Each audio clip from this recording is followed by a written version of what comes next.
आज का हमारा सबसे पहला क्वेश्चन है कि निम्नलिखित में से किसे आप उपभोक्ता की श्रेणी में रखते हैं। यानी इन ऑप्शन में किसको आप उपभोक्ता मानते हैं। तो ऑप्शन ए हरे पौधे, नील हरित शैवाल, ऑप्शन सी जंगली जानवर और ऑप्शन डी फूल और पत्ते। तो इसका हमारा सही आंसर हो जाएगा सी नंबर, जंगली जानवर को उपभोक्ता की श्रेणी में रखते हैं। देखिए दोस्तों, यह हमारी क्लास 10th बायोलॉजी के पहला चैप्टर का यह दूसरा पार्ट्स हैं। यानी पहले पार्ट्स में हम क्वेश्चन नंबर 1 से और 50 तक देख चुके हैं और उसके आगे यहाँ पर देखते हैं। यदि आप पहले वीडियो को नहीं देखे हैं तो प्ले लिस्ट में जाकर उस वीडियो को भी देखें। ठीक, अब देखते हैं अगला क्वेश्चन। देखिए 52 नंबर क्वेश्चन है कि भोजन का पाचन किस प्रकार की अभिक्रिया है। तो देखिए भोजन का पाचन अपचयन अभिक्रिया है। ठीक, तो यह हमारे ऑप्शन नंबर सी में दिया हुआ है, अपचयन अभिक्रिया है। यानी भोजन की पाचन किस प्रकार की अभिक्रिया है, तो अपचयन अभिक्रिया है। ठीक, तो ऑप्शन नंबर सी हमारे यहाँ पर क्या होता है, सही हो जाता है। और इसके आगे हम लोग देखते हैं 53 नंबर क्वेश्चन कि हरे पौधे कहलाते हैं। देखिए हरे पौधे उत्पाद कहलाते हैं। हम लोग 51 नंबर क्वेश्चन देखे थे। 51 नंबर क्वेश्चन क्या कर रहा है, जो निम्नलिखित में से किसे आप उपभोक्ता की श्रेणी में रखते हैं। तो जंगली जानवर जो होते हैं वो उसको हम उपभोक्ता की श्रेणी में रखते हैं, लेकिन हरे पौधे को किस में रखते हैं, उत्पादक की श्रेणी में रखते हैं। तो हमारा सही आंसर ए हो जाएगा, उत्पाद। यानी हरे पौधे क्या कहलाते हैं, तो उत्पाद कहलाते हैं। हरे पौधे क्या कहलाते हैं, उत्पाद। 54 नंबर क्वेश्चन है कि मैग्नीशियम पाया जाता है। देखिए मैग्नीशियम क्लोरोफिल में पाया जाता है। मैग्नीशियम क्लोरोफिल में पाया जाता है। तो हमारा ऑप्शन नंबर ए सही होगा यहाँ पर, क्लोरोफिल। देखिए लाल रक्त में क्या पाया जाता है, आयरन पाया जाता है, लेकिन मैग्नीशियम पूछा है इसलिए ऑप्शन नंबर ए यानी क्लोरोफिल सही होगा। देखिए 55 नंबर क्वेश्चन को हम लोग देखते हैं।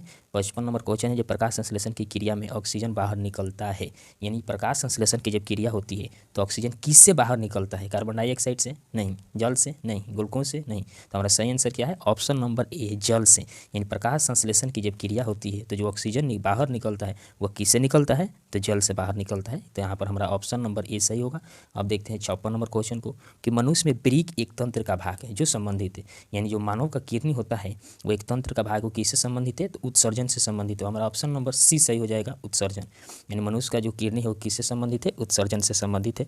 अब 57 नंबर क्वेश्चन को देख लेते हैं। देखिए 57 नंबर क्वेश्चन है कि कृत्रिम ब्रीक किन अवशिष्ट उत्पाद को रुधिर से अपोहन द्वारा पृथक करता है। यानी जो हमारा आर्टिफिशियल किडनी होता है, तो जब अपोहन की क्रिया होती है तो किस पदार्थ को अलग करता है, तो नाइट्रोजनिक पदार्थ को अलग करता है, यूरिया, अमोनिया, यूरिक एसिड। तो हमारा ऑप्शन नंबर नाइट्रोजन दिया है ऑप्शन नंबर ए में। हमारा सही आंसर ए हो जाएगा। यानी आर्टिफिशियल जो किडनी होता है यानी कृत्रिम ब्रीक जो होता है वो अपोहन के दौरान किस अवशिष्ट पदार्थ को अलग करता है, नाइट्रोजन को अलग करता है। ठीक, अब देखते हैं क्वेश्चन नंबर 58 को देख लेते हैं कि पौधों में वाष्प उत्सर्जन किस भाग में होता है। यानी पौधों में वाष्प उत्सर्जन की क्रिया किस भाग में होता है, तो पत्ती में होता है। तो हमारा यहाँ पर ऑप्शन नंबर सी सही हो जाएगा, पत्ती में। ठीक, यानी पौधों में वाष्प उत्सर्जन की क्रिया किस में होती है, पत्ती में होती है। ठीक, अब देखते हैं कि मानव हृदय का औसतन प्रकुंचन दाब कितना होता है। देखिए प्रकुंचन दाब जो होता है वो 120 mmHg होता है। प्रकुंचन दाब कितना होता है, 120 mmHg। तो यहाँ ऑप्शन नंबर हमारा ए सही हो जाएगा, 120 mmHg। अब क्वेश्चन नंबर 60 को देखते हैं। देखिए क्वेश्चन नंबर 60 क्या है कि मानव हृदय में कितने कोष्ठ होते हैं। देखिए मानव हृदय में 4 कोष्ठ होते हैं। तो यहाँ हमारा ऑप्शन नंबर डी सही हो जाएगा, 4। ठीक, अब 61 नंबर क्वेश्चन को देखते हैं। देखिए 61 नंबर क्वेश्चन है कि पौधे में श्वसन क्रिया के अंतर्गत एटीपी के टूटने से कितनी ऊर्जा मुक्त होती है। देखिए जब भी पौधा में श्वसन की क्रिया होती है तो जब एटीपी टूटता है तो 30.5 किलो जूल प्रति मोल एनर्जी रिलीज होता है। यानी 30.5 किलो जूल प्रति मोल। तो हमारा ऑप्शन नंबर यहाँ ए नंबर में ही दिया है। तो यह सही हो जाएगा, 30.5 किलो जूल प्रति मोल। जब भी पौधा में श्वसन की क्रिया होता है तो एटीपी टूटता है तो 30.5 किलो जूल प्रति मोल एनर्जी की प्राप्ति होती है। 62 नंबर क्वेश्चन को देखते हैं। प्रकाश संश्लेषण द्वारा किसकी प्राप्ति होती है। यानी जब भी प्रकाश संश्लेषण होता है तो किसकी प्राप्ति होती है, तो प्रकाश संश्लेषण द्वारा ग्लूकोज की प्राप्ति होती है। यानी ग्लूकोज हमें प्रोडक्ट के रूप में मिलता है। ठीक, तो हमारा ऑप्शन नंबर सी सही हो जाएगा, ग्लूकोज। अब देखते हैं 63 नंबर क्वेश्चन को, निम्नलिखित में कौन सी क्रिया सभी जीवों के लिए अनिवार्य है। यानी सभी जीव के लिए इनमें से कौन सी क्रिया है जो अनिवार्य है, वाष्प उत्सर्जन, ऑप्शन बी श्वसन, ऑप्शन सी प्रकाश संश्लेषण और ऑप्शन डी चलन। तो यहाँ पर श्वसन जो होगा वो सभी जीव के लिए क्या है, अनिवार्य है। यानी सभी जीव को श्वसन क्रिया करनी ही पड़ेगी। तो यहाँ पर ऑप्शन नंबर बी सही हो जाता है। अब 64 नंबर क्वेश्चन को देखते हैं। देखिए 64 नंबर क्वेश्चन है रक्षी कोशिकाएं पाई जाती है, तो पत्तियों में पाई जाती है। रक्षी कोशिकाएं जो होती है वो किस में पाई जाती है, पत्तियों में पाई जाती है। अब देखते हैं हम 65 नंबर क्वेश्चन को।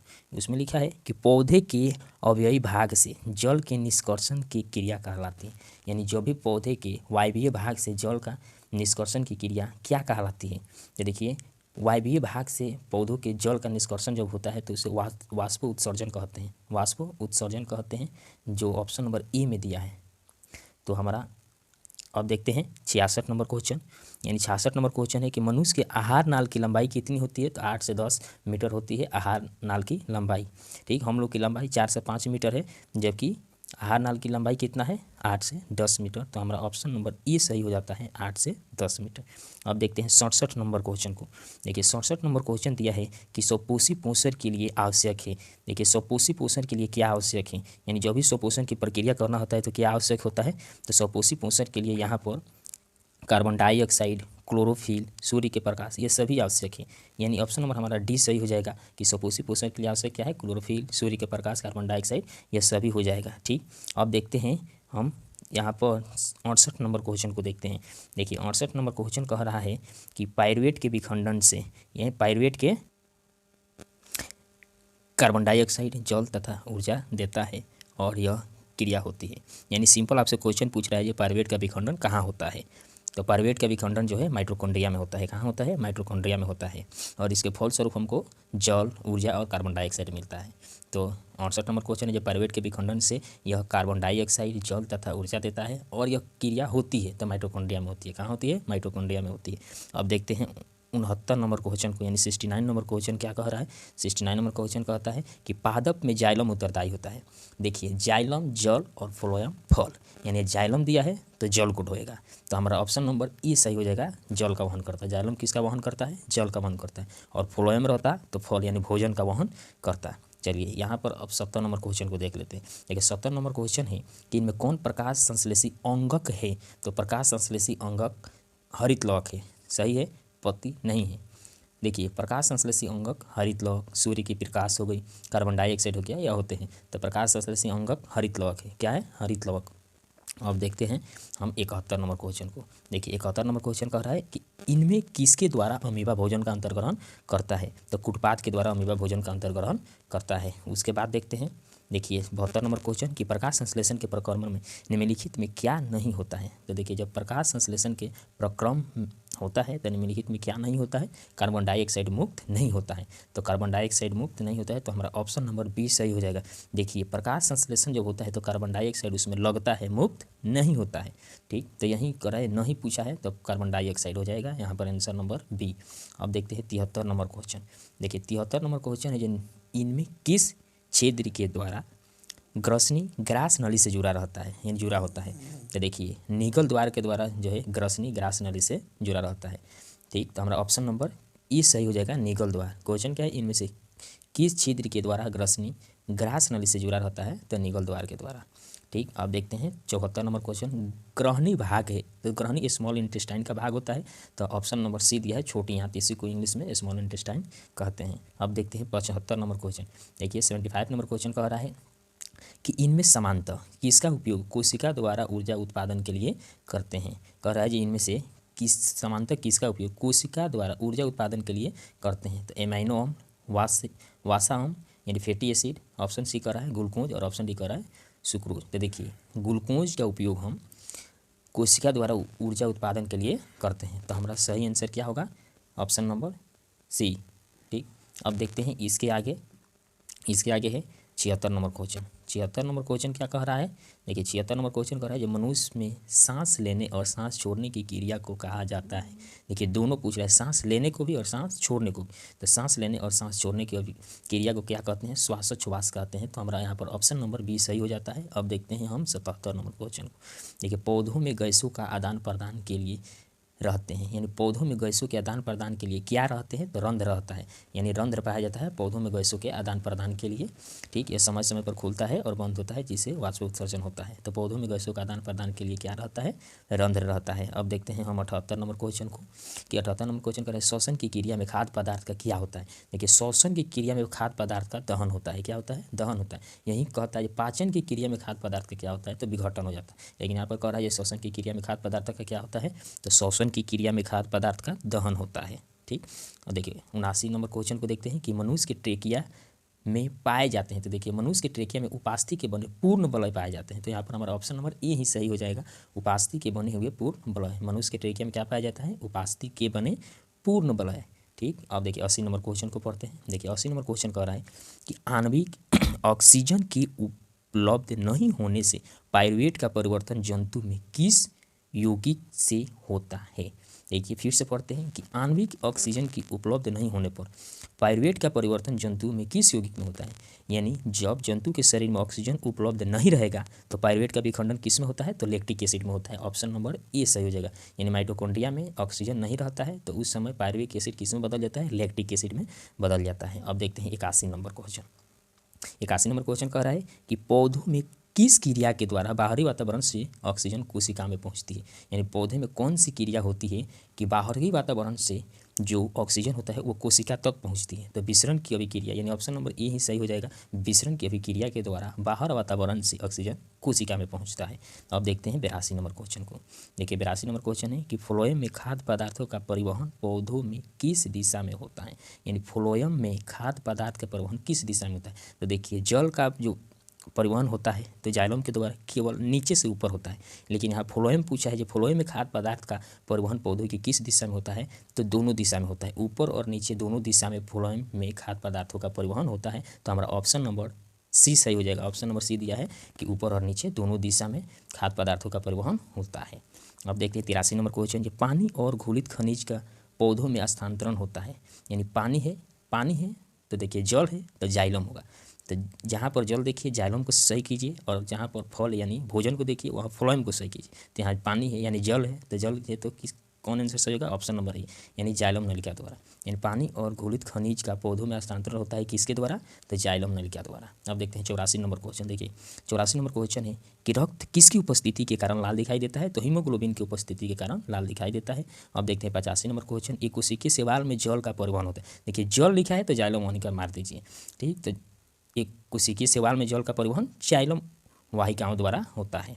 अब देखते हैं 86 नंबर क्वेश्चन, जल तथा घुलित लवण का मूल रूम से पत्तियों तक पहुंचाने की क्रिया किस ऊतक द्वारा होती है। फिर यहाँ जल दिया है तो जल है तो जाइलम, तो ऑप्शन नंबर 20 सही है, जाइलम द्वारा। अब देखते हैं 87 नंबर क्वेश्चन कि हृदय में वेशम का शीतलन कहलाता है। यानी हार्ट में शीतलन जब होता है उसको हम क्या कहते हैं, तो शीतलन को डायस्टोल कहते हैं। क्या कहते हैं, डायस्टोल। तो यहाँ पर हमारा ऑप्शन नंबर डी सही है, डायस्टोल।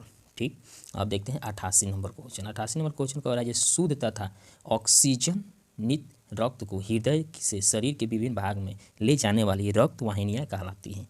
यानी शुद्ध रक्त को जब हृदय से शरीर में ले जाया जाता है तो उस वाहिनी का नाम बताना है, तो धमनी होता है। यानी शुद्ध जल को कौन होता है, धमनी होता है।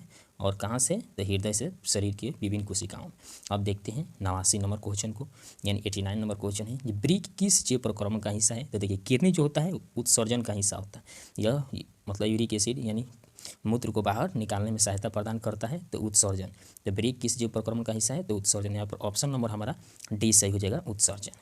ठीक, अब देखते हैं 90 नंबर क्वेश्चन। देखिए 90 नंबर क्वेश्चन कहाँ है, यहाँ 90 नंबर क्वेश्चन करा जाए, निम्नलिखित में कौन एमिनो अम्ल के विखंडन से बनता है। तो देखिए एमिनो अम्ल के विखंडन से अमोनिया बनता है। तो हमारा यहाँ पर सही आंसर हो जाएगा सी नंबर, अमोनिया। ठीक, अब देखते हैं 91 नंबर क्वेश्चन को। देखिए 91 नंबर क्वेश्चन कह रहा है अगर किसी कारण से किसी मनुष्य का एक वृक्क कार्य करना बंद कर दे तो उसका परिणाम क्या होगा। यानी किसी मनुष्य में एक किडनी खराब हो जाता है तो क्या होता है, उत्सर्जन बंद हो जाता है, नहीं, दूसरे वृक्क से उत्सर्जन होता है। सही है, तो हमारा ऑप्शन नंबर 20 सही हो जाता है, जो दूसरे वृक्क से उत्सर्जन होगी। ठीक, अब देखते हैं 92 नंबर क्वेश्चन, यानी 92 नंबर क्वेश्चन को देखते हैं। कह रहा है रेजिन किस पौधे का उत्सर्जित पदार्थ होता है, तो यह चीड़ का उत्सर्जित पदार्थ होता है। रेजिन जो होता है चीड़ का उत्सर्जित पदार्थ होता है, रेजिन चीड़ का उत्सर्जित पदार्थ होता है। अब 93 नंबर क्वेश्चन को देखते हैं, वे सभी प्रक्रमण जो सम्मिलित रूप से अनुरक्षण का कार्य करते हैं कहलाते हैं। यानी उस प्रक्रमण को क्या कहिएगा, जो अनुरक्षण का कार्य करते हैं, तो जैव प्रक्रमण कहलाते हैं। तो हमारा ऑप्शन नंबर सी सही हो जाएगा, जैव प्रक्रमण। ठीक, अब देखिए इसके आगे 94 नंबर क्वेश्चन को देखते हैं कि शरीर के बाहर से ऑक्सीजन को ग्रहण करना तथा कोशिकीय आवश्यकता के अनुसार खाद्य स्रोत से विघटन में उसका उपयोग कहलाता है। यानी कह रहा है कि शरीर के बाहर से ऑक्सीजन को ग्रहण करना, यानी शरीर से बाहर ऑक्सीजन को ग्रहण कीजिए तथा कोशिकीय आवश्यकता के अनुसार खाद्य स्रोत से विघटन में उनका उपयोग कहलाता है। ठीक, तो देखिए श्वसन कहलाता है। यानी बाहर से आप ऑक्सीजन को लेते हैं उसी को श्वसन कहते हैं। तो हमारा ऑप्शन नंबर 20 सही हो जाएगा, श्वसन। देखते हैं 95 नंबर क्वेश्चन। देखिए 95 नंबर क्वेश्चन है। देखिए दोस्तों, यदि आपको यह वीडियो पसंद आएगी तो लाइक भी करना है और अपने दोस्तों के साथ शेयर भी करना है, और अगले वीडियो के लिए सब्सक्राइब भी करके रखना है। और हम ऐसे ही बहुत ही कम समय में आपको छोटी छोटी यानी वीडियो अपलोड करते रहेंगे और कमेंट में बताइएगा कि आपको वीडियो कैसी लगी। चलिए देखते हैं 95 नंबर क्वेश्चन, यानी अवशिष्ट उत्पादों को शरीर से बाहर निकालने के प्रक्रमण को कहते हैं। तो देखिए अवशिष्ट पदार्थ को शरीर से बाहर निकालना क्या है, उत्सर्जन कहलाता है। तो हमारा ऑप्शन नंबर ई सही हो जाएगा, उत्सर्जन। देखते हैं 96 नंबर क्वेश्चन, यहाँ दिया है एंजाइम है। तो एंजाइम क्या है, एंजाइम होता है बायोलॉजिकल कैटलिस्ट होता है, यानी एंजाइम जैव उत्प्रेरक होता है। तो यहाँ पर ऑप्शन नंबर ए में ही दिया है जैव उत्प्रेरक, तो सही हो जाएगा। एंजाइम क्या है, जैव उत्प्रेरक है। एंजाइम क्या है, जैव उत्प्रेरक है। 97 नंबर क्वेश्चन, सभी विषमपोषी जटिल पदार्थ का उपयोग समारक्षण तथा वृद्धि के लिए करते हैं।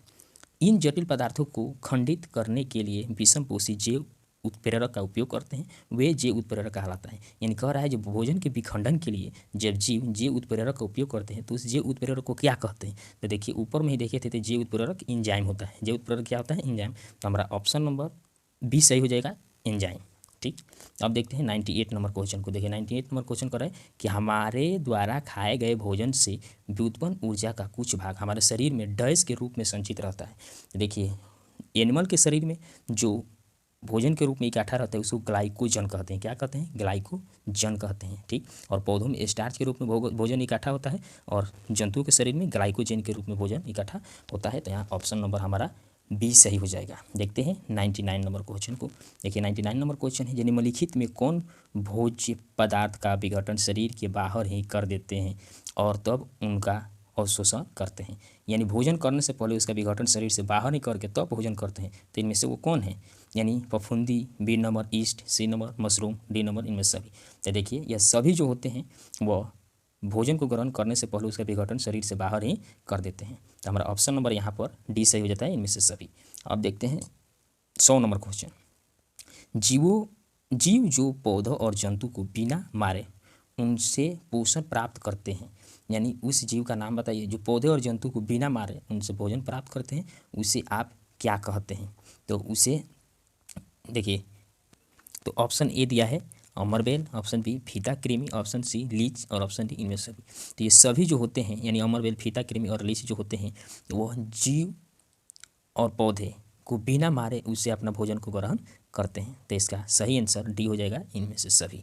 अब देखते हैं 1 से 1 नंबर क्वेश्चन, यानी अमीबा तथा पैरामीशियम में पाई जाने वाली पोषण विधि कहलाती है। तो अमीबा और पैरामीशियम में दोनों में प्राणी संपोषण विधि पाया जाता है। यानी कौन विधि पाया जाता है, प्राणी संपोषी विधि पाया जाता है, यानी प्राणी संपोषण पाया जाता है। देखिए देख लिए हम बहुत ही कम समय में 50+ ऑब्जेक्टिव क्वेश्चन को, जो आपके लिए बहुत ही महत्वपूर्ण है। और पसंद आई तो लाइक और शेयर सब्सक्राइब कर लीजिएगा, कमेंट में बताइएगा, हम अगला वीडियो भी अपलोड करेंगे। बहुत बहुत धन्यवाद।